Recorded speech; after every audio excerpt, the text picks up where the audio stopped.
কিছুদিন আগে আমার ছোট বোন ছিল। হ্যাঁ, আমার ছোট বোনের নাম হচ্ছে শিল্পী।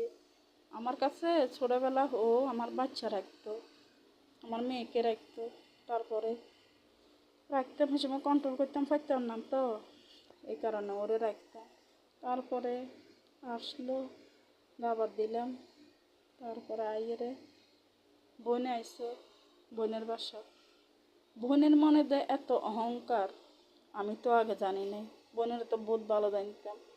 এত অহংকার নিয়ে থাকা ভালো না বোন, একদিন মরতে হবে।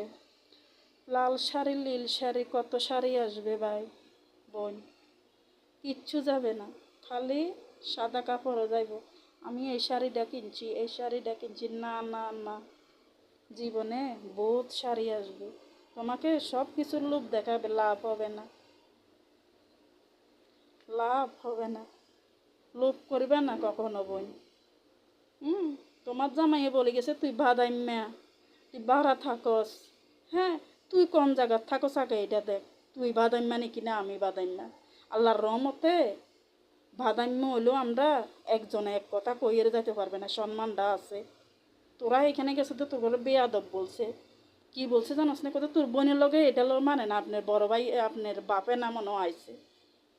হুম, এই কারণে কখনো মানুষের টাকা হাওলাত দিবেন না। টাকা হাওলাত দিলে, জিগারি বাড়ির ভিতরে রাখলে মান সম্মান সব চলে যাবে, বুঝেছেন? কখনো জিগারি রেখে কোনোদিন ফস্ত্র দিবেন না। ফস্ত্র দিবেন বুড়া জামাই পাইবেন। বাপের সমতুল্য আমার বাপ ধরতে গেলে এতে এতে সরম দিতাম না না ডাকিয়ে রে আমি। এত মাথার ভিতরে জ্ঞান নাই, জ্ঞান যদি থাকতো এত এই জ্ঞান করতো। ওদের লকডাউনের তো আসে এটা করছ এটা করছস, কী করছি আমি? তুই যাইরে দেন সিটাং যাইরে দেন আসলি 15 দিন 1 মাস। আমার বোনে আসিল, বোনের পিডিয়ে রে তুই ফাড়াই দিস বাইতে, তোর মাইয়া লইয়ে যেন 15 দিন আসিল। হ্যাঁ, কোথায় আমার টাকা দিয়ে আমি খরচ করিয়েছি, তুই দেখ বাকি দোকান থেকে তুই আনছস নাকি নো আনছস। লাস্টে দিয়ে আমি গাড়ি ভাড়া দর লাগছে। তুই বুঝস না, তুই লুবি। তোর লোভের কারণে জীবনে কিছু তো, তোর পাট দুর্বল না, তোর আল্লাহ তোর কণ্ঠ দুর্বল করে দিব। দেখিস জমছইয়া মা দাচ্ছ, মা আগের পোলা।